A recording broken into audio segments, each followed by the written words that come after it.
जब भी अपने देश से बाहर ट्रैवल करने की बात आती है तो दो टर्म्स सबसे पहले दिमाग में क्लिक होती है, पासपोर्ट और वीजा। आप में से कई लोगों के पास पासपोर्ट जरूर होगा और शायद वीजा भी हो, लेकिन बहुत से लोग ऐसे भी होंगे जिन्हें पासपोर्ट और वीजा के बीच का डिफरेंस समझ में नहीं आता होगा। पासपोर्ट और वीजा के बारे में इंफॉर्मेशन देने वाले हैं, जिसे देखने के बाद में आपका कंफ्यूजन दूर हो जाएगा, इसलिए इस वीडियो को पूरा जरूर देखें। तो चलिए शुरू करते हैं और पासपोर्ट और वीजा के बारे में डिटेल में जानते हैं। पासपोर्ट ऐसा ट्रैवल डॉक्यूमेंट होता है जो किसी देश की गवर्नमेंट अपने नागरिकों को इशू करती है। ये डॉक्यूमेंट इंटरनेशनल ट्रैवल के पर्पज से उस होल्डर की आइडेंटिटी और नेशनलिटी को वेरीफाई करता है। अडल्ट्स के अलावा चिल्ड्रन और बेबीज के लिए भी पासपोर्ट होना जरूरी होता है। पासपोर्ट स्मॉल बुकलेट होता है जिसमें पर्सन का name, date of birth, place of birth, gender, photo, signature, passport date of issue, date of expiry और पासपोर्ट के नंबर जैसी सारी डिटेल्स मेंशन होती है। पासपोर्ट जारी करने से पहले एप्लीकेंट के बारे में बारीकी से जांच की जाती है और उसके बाद ही पासपोर्ट जारी किया जाता है। इसलिए दूसरे देश जाने पर पासपोर्ट सबसे इम्पोर्टेंट आईडी के रूप में एक्सेप्ट किया जाता है। वैसे वीजा एक ऑफिशियल डॉक्यूमेंट होता है जिसके जरिए आप फॉरेन कंट्री में लीगली एंटर हो सकते हैं। अगर आप अमेरिका घूमने जाना चाहते हैं तो आपको वीजा अमेरिकन गवर्नमेंट से मिलेगा। इसमें इंडियन गवर्नमेंट का कोई भी रोल नहीं होगा।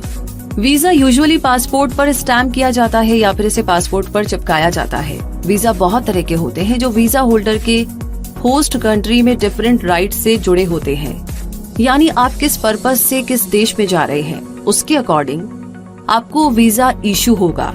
यानी हम ये कह सकते हैं कि पासपोर्ट हमारा पहचान पत्र होगा, जबकि वीजा वो अधिकार है जिसे लेने के बाद ही आप उस देश में घूम सकते हैं जिसने वो जारी किया है। तो पासपोर्ट और वीजा के बारे में ये बेसिक इन्फो और डिफरेंसेस जान लेने के बाद अब जानते हैं कि पासपोर्ट कितने तरह के होते हैं। तो मोस्टली पासपोर्ट 3 तरह के होते हैं। पहला, ऑर्डिनरी पासपोर्ट यानी कि साधारण पासपोर्ट, जो गहरे नीले रंग का होता है और इसे ऑर्डिनरी ट्रैवल और बिजनेस ट्रिप्स के लिए इशू किया जाता है। दूसरा होता है ऑफिशियल पासपोर्ट, जो व्हाइट कवर पासपोर्ट होता है और ऐसे गवर्नमेंट ऑफिसर्स को इशू किया जाता है जो दूसरे देश में इंडियन गवर्नमेंट को रिप्रेजेंट करते हैं। तीसरा आता है डिप्लोमेटिक पासपोर्ट। ये पासपोर्ट मरून रंग का होता है और ये केवल इंडियन डिप्लोमेट्स, डिप्लोमेटिक कुरियर्स या टॉप रैंकिंग गवर्नमेंट ऑफिशियल्स को इशू किया जाता है। पासपोर्ट कितना इम्पोर्टेंट होता है और कितने तरह का होता है ये तो आप जान ही गए हैं, लेकिन आपको ये भी पता होना चाहिए कि अगर कभी अब्रॉड में ट्रैवल करने गए किसी इंडियन का पासपोर्ट खो जाए तो क्या होगा, वो इंडियन सिटीजन वापस इंडिया कैसे आएगा, ऐसे बहुत सारे सवाल। तो इस सवाल का जवाब ये है कि उस देश में मौजूद इंडियन एम्बेसी उस इंडियन सिटीजन को इमरजेंसी सर्टिफिकेट ग्रांट कर देगी, जिसके जरिए वो पर्सन इंडिया वापस आ सकता है। इस इमरजेंसी सर्टिफिकेट को इमरजेंसी पासपोर्ट या टेम्पररी पासपोर्ट भी कहते हैं। और अब जानते हैं कि वीजा कितने तरह के होते हैं। वीजा बहुत तरह के होते हैं जो वीजा होल्डर की रिक्वायरमेंट के अकॉर्डिंग इशू किए जाते हैं, जैसे वर्क वीजा। ये वीजा ऐसे पर्सन को दिया जाता है जो होस्ट कंट्री में जॉब करना चाहता हो या बिजनेस एक्टिविटीज में इंगेज हो। वर्क वीजा भी बहुत तरह के होते हैं जो वर्क के नेचर और होस्ट कंट्री में स्टे करने की ड्यूरेशन के अकॉर्डिंग होते हैं। ट्रैवल वीजा की बात करें तो इस तरह का वीजा केवल टूरिस्टिक पर्पस के लिए ही दिया जाता है।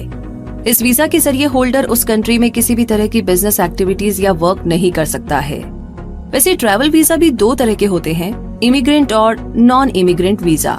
इमिग्रेंट वीजा के जरिए वीजा होल्डर होस्ट कंट्री में परमानेंटली रह सकता है, जबकि नॉन इमिग्रेंट वीजा के जरिए होस्ट कंट्री में टेम्पररी बेसिस पर ही एंट्री ली जा सकती है। वर्किंग हॉलिडे वीजा की बात करें तो इस तरह की वीजा की मदद से वीजा होल्डर उस कंट्री में टेम्पररी एम्प्लॉयमेंट भी ले सकता है जहां वो घूमने गया है।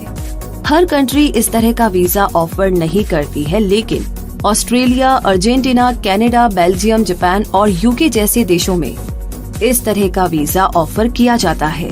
बिजनेस वीजा की बात करें तो बिजनेस वीजा की हेल्प से आप होस्ट कंट्री में बिजनेस कॉन्फ्रेंस अटेंड करना या किसी कंपनी के साथ बिजनेस करनी जैसी एक्टिविटीज कर सकते हैं। इसके लिए आपको उस कंट्री के लेबर मार्केट को ज्वाइन करने की जरूरत नहीं होगी। विजिटर को ये शो करना होगा कि वो होस्ट कंट्री से इनकम रिसीव नहीं कर रहा है। आगे है स्पाउसल वीजा। जब लाइफ पार्टनर सेम कंट्री से ना हो तो इस वीजा के जरिए वो एक दूसरे से मिलने जा सकते हैं। अगला है ट्रांजिट वीजा। ये शॉर्ट टर्म वीजा होता है। ये किसी पर्सन को तब इशू किया जाता है जब वो किसी कंट्री में ट्रैवल तो कर रहा होता है लेकिन वहाँ पर रुकता नहीं है, यानी कि रहता नहीं है।